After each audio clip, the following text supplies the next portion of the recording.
Hola, ¿cómo están? Muy buenas noches a todos. Acá estoy compartiendo otro ratito con ustedes.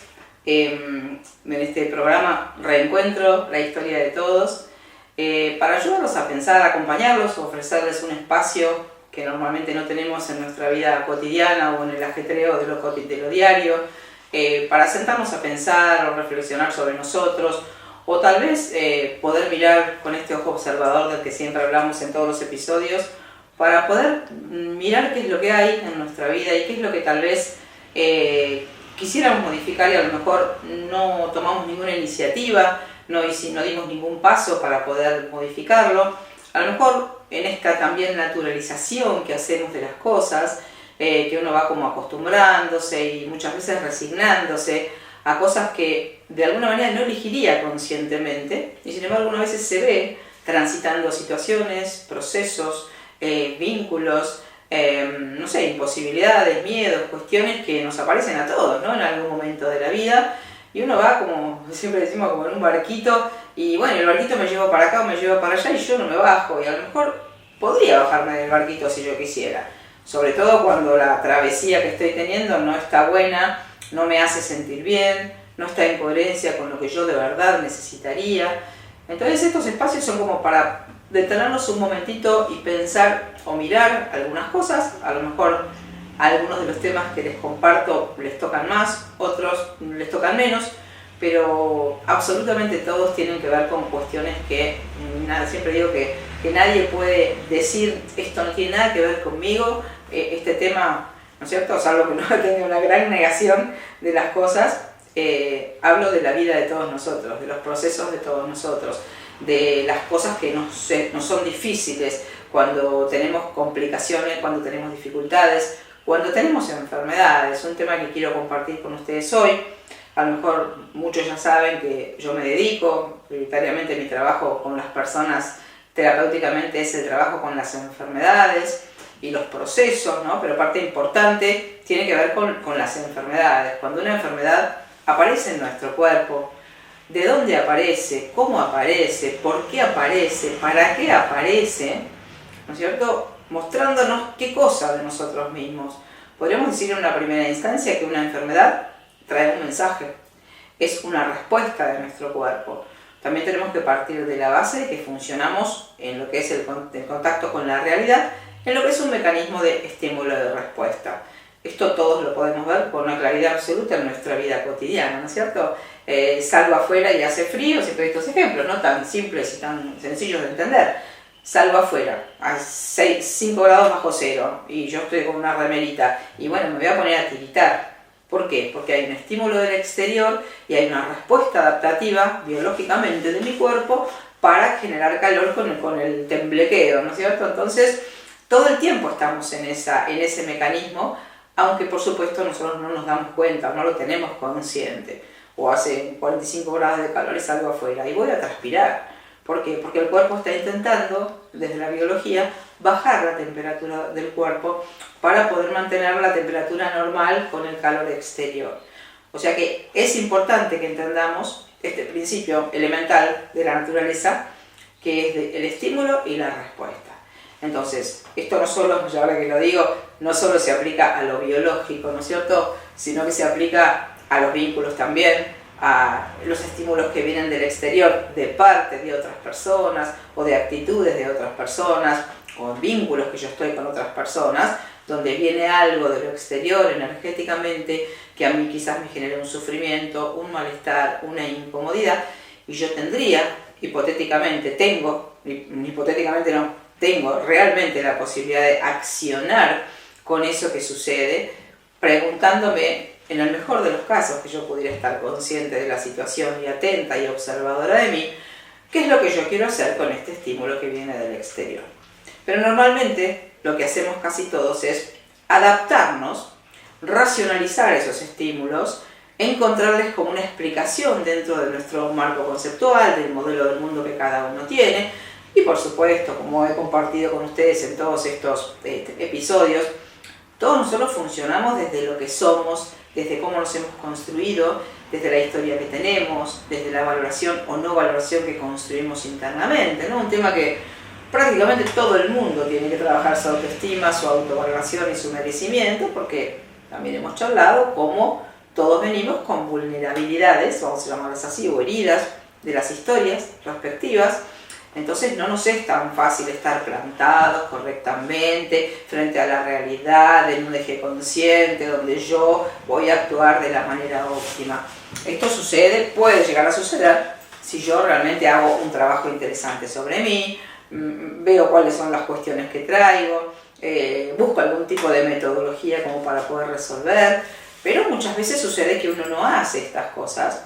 Y siempre digo que con la libertad que cada uno tenga, en otro de los programas hablamos de si todos necesitamos terapia, era el programa, ¿no? Y es interesante verlo así, que no es que la respuesta obviamente para mí es que sí, pero no porque todo el mundo tiene que hacer terapia porque a mí se me ocurre, sino porque hay un grado de inconsciencia importante que nosotros tenemos sobre nuestra vida, sobre nuestros procesos. Y también me gusta decir siempre que hay como dos historias en la vida de cada uno de nosotros, ¿no? La historia visible, la historia que yo me digo, me pasó tal cosa, la narración interna que yo tengo de mi vida y de mi historia, y después hay como otra historia subyacente que va por debajo, que yo le llamo la verdadera historia, ¿no? Que normalmente nosotros no la estamos viendo, pero yo creo que lo que yo me digo es, y que la interpretación que yo hice es, y todo esto es algo absolutamente subjetivo, ¿no? Entonces es muy difícil uno solo poder tener la claridad de ver esa historia invisible, la historia subyacente, la historia que está oculta, que inevitablemente en todas las personas acompaña nuestra vida. Esta es mi historia visible, esta soy yo, me construí así, funciono así, pienso así, y hay otra historia debajo, que es qué lugar ocupé en la historia familiar, para qué nací, bueno, todos los componentes que no vamos a analizar hoy, que inciden en cada persona, en la forma en que proyecta su vida, a qué se va a dedicar, qué tipo de parejas va a encontrar, qué tipo de historias va a vivir, qué experiencias va a transitar. O sea, la historia invisible va a generar justamente la historia visible. Entonces, si en la historia visible, que esto es gráfico y es fácil de entender, ¿no? Si en la historia visible hay dificultades, hay síntomas, hay miedos, hay conflictos, hay sufrimiento, hay malestar, ¿cuál es la información de la historia invisible que se me está mostrando a mí en esta historia? Entonces, hoy quiero charlar con ustedes un ratito, compartirles un ratito esto de las enfermedades, ¿no? Porque uno ve mucho alrededor, cada vez más personas con enfermedades. Entonces, más allá de todas las cuestiones alimenticias, los tóxicos y todo eso, que por supuesto tiene su influencia, hay una parte en la que nosotros tendríamos un gran protagonismo si se mirara también desde la medicina convencional qué procesos vivió esa persona, qué emocionalidad viene sintiendo, negociando, permitiendo, aguantando, qué le pasó, qué sufrimiento hay detrás del síntoma. Vamos a partir de otro principio para que también ustedes entiendan desde qué lugar lo estoy planteando, ¿no? Si no hay estrés, nosotros no tenemos un síntoma. Pero como siempre digo, no es porque a mí se me ocurrió, sino que en este mecanismo de estímulo y respuesta, cuando hay un estrés lo suficientemente intenso como para que yo no lo pueda procesar, no encuentro una solución ante lo que me sucede, el cerebro inmediatamente, en sus múltiples mecanismos que tiene de protegernos a nosotros, de que estemos bien, en equilibrio, que los órganos funcionen, que todo funcione adecuadamente, el cerebro, si yo no encuentro qué hacer con lo que a mí me sucede, mi cerebro va a actuar por mí. Entonces podemos decir que toda vez que hay un síntoma en el cuerpo, yo no tuve la posibilidad de actuar, a lo mejor no tuve la conciencia, como digo, naturalicé, me acostumbré, me adapté, y mi cuerpo dijo, de alguna manera, como si el cerebro pudiera decir, no estás pudiendo gestionar este estrés, yo me hago cargo. O sea, el cerebro tiene una sabiduría, la naturaleza tiene una sabiduría milenaria, y tiene permanentemente procesos de adaptación para que los organismos permanezcan vivos. Entonces, ese principio funciona absolutamente en nosotros todo el tiempo. Entonces, fíjense, ojalá uno pudiera estar, como decía hace un ratito, totalmente en eje, totalmente consciente, pasa esto, che, ¿qué quiero hacer con esto que está pasando? ¿Cómo quiero actuar? ¿Qué límite quiero poner? ¿Qué voy a permitir? ¿Qué no voy a permitir? Esto lo sabemos todos por experiencia propia, no nos es fácil en la vida cotidiana. estamos muy condicionados en los vínculos con los otros por todos esos elementos que nombré al principio, ¿no es cierto? Por la historia que tenemos, la valoración o no, bueno, todo esto que ya nombré, ¿no? Entonces, nuestra posibilidad de ser coherentes, que ser coherente sería poder hacer lo que yo necesito con lo que sucede, para no sentirme mal, vamos a decirlo, para sentirme bien. ¿Qué es coherencia? Que yo actúe como necesito y como siento y como pienso. Todos sabemos también que cuando actuamos desde este lugar energéticamente, nos sentimos bárbaros. No hay estrés, no hay rollo, como decimos, ¿no? No me quedo con nada enroscado ni atragantado. Si yo necesitaba tener una actitud con vos y voy y la tengo esa actitud, o ponerte un límite o decirte algo que a mí no me gustó, y voy y lo hago, está bien porque seguí mi impulso. No me quedo con esto guardado, uy, le tendría que haber dicho, qué mal que actuó conmigo, no, tendría que hacer así, ¿no es cierto? Que son como las dos posibilidades, de accionar en coherencia con lo que es mi necesidad, o quedarme sin accionar en incoherencia conmigo misma, con una especie de quiebre interno, de resquebrajamiento interno, entre lo que de verdad quisiera hacer y lo que estoy haciendo. Entonces, vamos a partir de esa base que para que exista una enfermedad en mi cuerpo, tengo que haber vivido un tipo de estrés, X estrés, que son diferentes, por supuesto, en las distintas enfermedades. Yo tampoco me enfermo de cualquier cosa, ¿no es cierto? Hay toda una interpretación emocional que yo hago de la situación de estrés y de acuerdo a eso que yo interprete, puedo tener un problema de piel, puedo tener un problema de vejiga, puedo vivirlo en términos de pulmón, puedo tener un problema digestivo, puedo tener un tema cardíaco. Depende de cómo yo interprete esa experiencia con la realidad. Desde lo que sería la biodescodificación, y también ya se viene hablando, bueno, hace muchísimo desde las medicinas orientales, que siempre lo cuento, ¿no? Ya se vienen asociando los síntomas físicos con, mejor dicho, las distintas enfermedades, los nombres de las enfermedades y las características, con ciertas emociones específicas. No es cualquier emoción. Entonces, cuando yo tengo un problema de vejiga, tengo un problema de territorio. Cuando tengo un problema de piel, yo tengo un problema de separación o de contacto, ¿no? Que necesito un contacto o lo estoy rechazando. Si yo tengo un problema de esófago, hay algo que no quiero que me atraviese, que no quiero que pase. El inconsciente es como literal. El inconsciente biológico es literal. ¿Por qué? Porque los órganos tienen una función específica del cuerpo. ¿Qué hace el corazón? Late y desparrama sangre, comunica, purifica, limpia. Pero básicamente comunica la sangre a todo el cuerpo. ¿Qué es la sangre simbólicamente desde la biodescodificación? La familia, ¿no es cierto? Entonces todas las enfermedades de la sangre tienen que ver con la familia, con la comunicación o la falta de comunicación, ¿no es cierto? Entonces digo, es importante que vayamos viendo o entendiendo que ciertos conflictos se gestionan, digamos, el estrés que nos genera un cierto conflicto no se genera en cualquier parte del cuerpo. Si yo siento que estoy como teniendo que tragarme una situación horrible, y bueno, mi estómago va a poder procesar esa cuestión. Si siento que me estoy intoxicando con una relación y no estoy pudiendo salirme de ahí, a lo mejor tengo un problema renal. ¿Por qué? Porque el riñón procesa las toxinas y las elimina.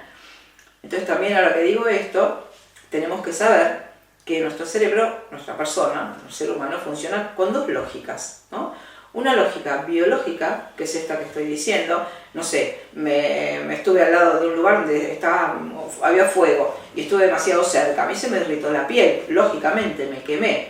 Hay una cosa real y mi cuerpo responde irritándome la piel. Acá estamos hablando de una lógica literal, de una lógica biológica, me expuse a un calor y me quemé. Pero muchas veces yo puedo tener un problema de piel.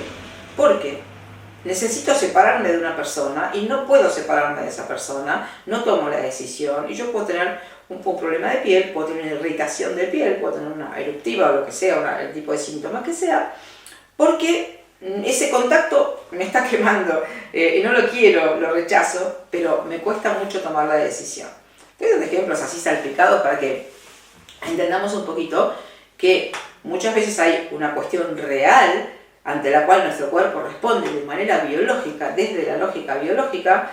Me tragué un carozo de aceituna, bueno, voy a tener más ácido clorhídrico en el estómago. ¿Y por qué? Porque el carozo de aceituna no es para los humanos, ¿no es cierto?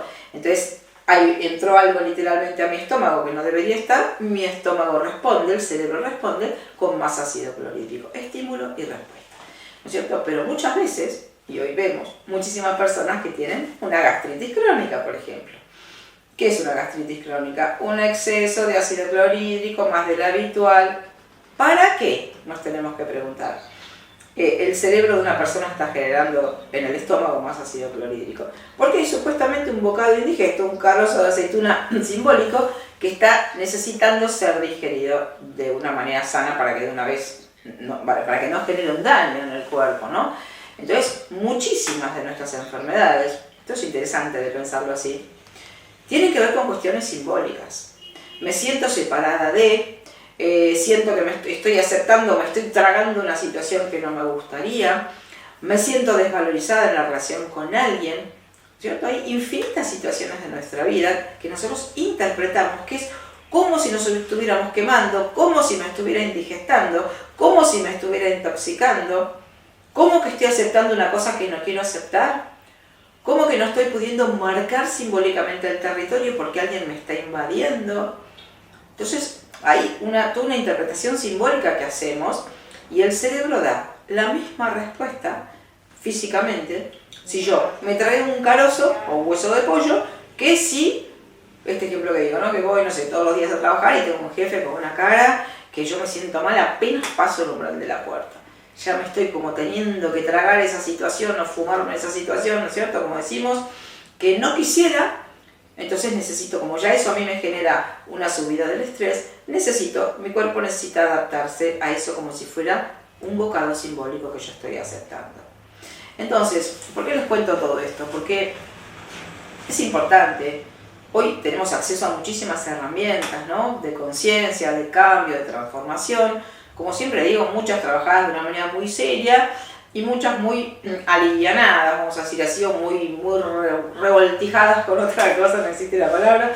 Entonces, si uno decide hacer alguna cosa de las herramientas que hoy hay, como digo, tantas, más allá de lo convencional, lo que siempre existió, hoy hay mucho para elegir, mucho para, como que tenemos un acceso a una información y a una posibilidad de resolución, de entendimiento, de conciencia de nuestros procesos, que creo que nunca existió antes, ¿cierto? Entonces tenemos como que tenemos a mano una posibilidad de hacer algo con lo que nos sucede. Y con el tema específicamente de las enfermedades, tenemos la posibilidad de hacer algo con lo que nos está sucediendo. Siempre digo o sugiero, yo enseño esto en seminarios, además de las consultas, ¿no? Pero siempre sugiero que las personas que le cuentan a otros de estas herramientas, ¿quién no tiene algún familiar con alguna enfermedad, algún primo, el papá, la mamá, alguien, algún amigo? Entonces, poner a disposición de otras personas el conocimiento de estas herramientas es súper importante. ¿Por qué? Porque todos hemos visto muchas veces personas, no sé, con un diagnóstico de X enfermedad. La persona empieza con sus tratamientos, pasa el tiempo, bueno, por supuesto la medicación muchas veces resuelve desde un cierto lugar, pero también daña otras cosas, desacomoda hormonalmente a la persona. Bueno, toda medicación tiene los famosos efectos secundarios, ¿no es cierto? Entonces, tenemos que saber que va pasando el tiempo, la persona va haciendo un tratamiento, tiene miedo muchas veces con el diagnóstico, a veces también se investiga en internet, ¿no es cierto? Entonces uno ya tiene también ahí una idea o un miedo de, en internet dice esto, entonces yo voy a tener esto. O sea, es muy complejo lo que nos pasa cuando estamos transitando un proceso de enfermedad. ¿Por qué? Porque están las creencias que tengo sobre lo que me pasa, los diagnósticos médicos, a veces los pronósticos, ¿no? Que son muy aventurados los pronósticos, porque de hecho hay veces en las que una enfermedad que esto iba a ser de esta forma, no sé, de golpe hay una remisión espontánea, una curación milagrosa, la persona evolucionó. Entonces habrá casos en los que sí se puede decir, no, esta persona no sale adelante, acá no hay nada que hacer, por supuesto que los hay, cuando la persona está en un estado terminal, o ciertas enfermedades, o un grado de deterioro importante, donde ya no hay resto vital para regenerar, ¿no es cierto? Que sí, podría pasar, o sea, de hecho pasa, pero también muchas veces, a esto iba, cuando uno tiene un diagnóstico, sería interesantísimo que uno sume esta mirada complementaria, absolutamente complementaria, lo está puesto, absolutamente complementaria de la medicina. Hay médicos y médicas hoy que están absolutamente abiertos a esta información. ¿Por qué? ¿Porque son transgresores? No, porque se están dando cuenta que no es síntoma y medicación, y ahí se terminó la historia. Sino que es síntoma, medicación, por supuesto, tratamiento que corresponde desde lo que se tiene a disposición y entendimiento de cómo la persona llegó a este síntoma como un resultado. A mí, yo no me levanté un día y me apareció la enfermedad de la nada. Por supuesto que también está toda esta cuestión, esta parte de lo genético, de lo hereditario, que claramente tiene su incidencia. Pero si esto fuera determinante, ¿no? El famoso determinismo, que antes, bueno, todavía en algunos aspectos también se sostiene esta mirada, ¿no? Ah, no, si tu papá tuvo esto, andá y ya cuando tenés 30, andá y hacete los estudios, porque esto programa a la persona. Yo no necesariamente me voy a enfermar de lo mismo que mi papá. De hecho, no sucede que todos nos enfermamos de lo mismo, o a veces sí. Pero quiero decir que hay un montón de factores que inciden en que yo me pueda enfermar de cierta cosa. Entonces digo, ¿por qué digo que es complementaria con la medicina? Porque a veces se cree que estas cuestiones llamadas alternativas o complementarias, las terapias, ¿no? De las que estábamos hablando, son medio pseudociencias, son espirituales, son New Age, qué sé yo, ¿no? Como que esta onda espiritual que hay hoy. Yo creo que no es que haya una onda espiritual, sino que nos estamos buscando y estamos tal vez intentando encontrar, y por eso aparecen tantas herramientas, porque hace falta las herramientas. Muchas veces desde lo convencional, con todo el valor que ha tenido, y siendo la única herramienta, tal vez de la psicología, ¿no? Estoy hablando, precisamente, durante muchos años fue como el único recurso cuando había un problema, yo voy al psicólogo. Y por supuesto que hay que ir al psicólogo si uno lo necesita. Pero estas herramientas tienen otros abordajes, van por otros lugares, suman, ¿no es cierto? Todo suma. Yo creo que si uno piensa que hay una sola manera de hacer las cosas, que hay una sola mirada que es válida, que hay una sola verdad, uno está encerrado en una pequeña prisión mental, ¿no es cierto? Porque todas las herramientas suman, todas las herramientas sirven y nos van armando como un rompecabezas. Porque fíjense, ¿no? Desde lo que sería el enfoque convencional, que es el habitual, que casi todos tenemos incorporado, salvo que tengamos este conocimiento, ¿no? Tengo un problema físico, ¿qué hago? Obviamente voy al médico. ¿Para qué? Para que el médico que estudió un montón de años en la universidad y sabe de qué está hablando me diga, mira, tenés tal cosa, vamos a hacer tal tratamiento, el nombre de tu enfermedad es tal, estos son los protocolos, hacemos esto, te doy tal medicación. ¿Tenemos que hacer eso? Por supuesto que lo tenemos que hacer. Pero, ¿quién se está ocupando del proceso previo que la persona hizo en una incoherencia con sus verdaderas necesidades para que este resultado aparezca en su biología? Nadie. Entonces, por eso digo que son absolutamente complementarios, porque podríamos decirlo así. Desde la biodescodificación, miramos en qué momento de la vida de la persona algo se desacomodó en base a una situación de estrés, donde la persona empezó a entrar en un proceso de imposibilidad de gestión de lo que le sucedía. Que como digo, también uno se va acostumbrando, tenemos recursos internos, racionalizamos a veces el estrés. Ojalá uno pudiera ante la situación de estrés, ¿qué me está pasando? ¿Qué necesito hacer? Y accionar prácticamente de manera inmediata en la búsqueda de esa coherencia de lo que nosotros necesitamos. Pero no sucede así. Entonces nosotros miramos en qué momento empezó a pasar algo que ya la persona no pudo gestionar, un estrés al cual se acostumbró, que empezó a negociar o permitir cosas que no podía, o sea, ¿qué proceso hizo antes de que el síntoma aparezca como un resultado? Entonces todos en general creemos que yo me enfermé cuando apareció el síntoma, porque es como si fuera la cara visible del conflicto, pero la enfermedad empezó mucho antes, muchas veces de una manera totalmente silenciosa, y hasta que no se hace visible en la biología, porque duele, sangre, está hinchado, molesta, hay un bulto, sale en un estudio, lo que sea, yo no me entero, pero mi cuerpo está permanentemente en movimiento, el cuerpo permanentemente está haciendo procesos. ¿Para qué? En una mecánica de resolución, de estar siempre manteniendo el equilibrio. Yo me había lastimado un dedo, me había hecho una ampolla terrible con sangre y todo, y me iba mirando el dedo todos los días y digo, qué maravilla, cómo va curando, cómo el cerebro mío va curando, y la piel vuelve a ser, y digo, y las mismas huellas digitales, ¿no? No sé, digo como para una cosa que uno mira, porque adentro pasa lo mismo. Y el cuerpo tiene, esto lo sabemos, una inmensa y sabia capacidad de autocuración. Pero muchas veces no lo digo yo, lo dicen médicos, personas reconocidas, como Jung, ¿no es cierto? Carl Jung, el famoso psicoanalista, reconocido a nivel mundial, él decía, hace un montón de años, que había una medicina, imagínense si antes decía esto, hace 40 años o 50 años, imagínense hoy, ¿no? Con el cambio que tiene la medicina, con la medicación, que es como si uno comiera el pan de todos los días, ¿no? Una medicación está súper naturalizado.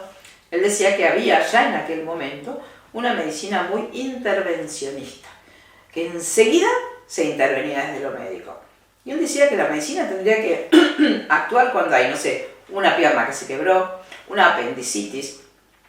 Y no estoy diciendo, porque no soy médica, además no soy quien, para decir que la medicina hoy no tiene que intervenir, ¿no es cierto? Pero que en muchos casos, tal vez, si se espera un proceso, si se le da tiempo al cuerpo, por supuesto cuando no está en peligro la vida de la persona, con procesos que a lo mejor son mucho más leves y muchas personas los transitan, se podría esperar a ver qué hace el cuerpo con un acompañamiento cuando es necesario, por supuesto, pero no interviniendo de una manera tan incisiva como a veces vemos, o dando una medicación de por vida. Porque imagínense, yo tengo un conflicto y tengo una respuesta biológica. ¿Eso significa que el conflicto se me mantuvo toda la vida y yo toda la vida necesito remediar ese resultado? No, a lo mejor yo tuve una situación, no sé, me separé de mi pareja y paso 2 o 3 meses muy angustiada y a lo mejor tengo una gastritis en ese momento. Pero empiezo a tomar una medicación y me dicen que tengo una gastritis crónica. Entonces, después pasa el conflicto, yo vuelvo a mi vida normal, ya estoy tranquila, me relajé, mi vida está corriendo normalmente y a lo mejor yo sigo con una medicación. Entonces hoy está esta cuestión de la medicación de por vida. Hay médicos que no lo miran de esa forma, que tienen la mente más desestructurada, en el mejor sentido, una apertura a entender los principios de la biología, porque en realidad son los principios de la biología. Porque además imagínense también qué va sucediendo. Si yo en el cuerpo tengo una capacidad de respuesta, una capacidad de responder a situaciones o a cuestiones de estrés y las puedo gestionar, una vez que eso se gestionó, el síntoma supuestamente desaparece. Pero si a mí me empiezan a dar una cosa y otra cosa y otra cosa, es como que la capacidad curativa del cuerpo, el cuerpo se queda como diciendo, ok, me estás metiendo cosas que no sé, como que impedimos los procesos naturales. En muchos casos se impide la respuesta que el cuerpo generaría naturalmente en pos de esa curación. ¿Se entiende esto, no es cierto? Entonces digo, no estoy diciendo cuándo hay que accionar o cuándo no hay que accionar. Eso la parte médica, los médicos que están preparados para eso sabrán. Pero, ¿qué quiero decir con esto? Redondeando el planteo de hoy, que nosotros cuando tenemos un síntoma o una enfermedad, podemos desde miradas complementarias como la biodescodificación y otras herramientas, mirar cuál fue el proceso previo que yo hice para que esta enfermedad esté hoy en mi vida. Porque esto, ¿saben qué? Nos da una posibilidad de accionar, de hacer algún tipo de ejercicio, algún tipo de técnica, algún tipo de dinámica o de herramienta a usar para que el estrés que yo tengo, el estrés que está debajo del síntoma, todo síntoma tiene debajo una emoción bloqueada, un dolor que yo no pude gestionar. Entonces, si yo no sé eso, puedo tomar un montón de medicaciones, deteriorar mi cuerpo también muchas veces, porque como digo, afecta a un montón de otras partes del cuerpo y cuestiones hormonales y todo esto, y nunca resolver. ¿Por qué? Porque nunca entendí de dónde salió, dónde estaba el estrés, qué posibilidad de acción tenía yo con esto. Entonces, cierro hoy este programa con una frase que me gusta mucho de un médico vasco, Carmelo Vizcarra. Él dice: la enfermedad trae conciencia a lugares nuestros de los cuales no teníamos conciencia. O sea, es como una ventanita a mi conciencia que si yo lo sé mirar adecuadamente y con el acompañamiento adecuado, tengo una posibilidad de acción sobre lo que sucede. Así que bueno, espero que les haya gustado el episodio de hoy y nos vemos prontito en cualquier otro programa de Reencuentro, la historia de todos. Muchas gracias por acompañarme.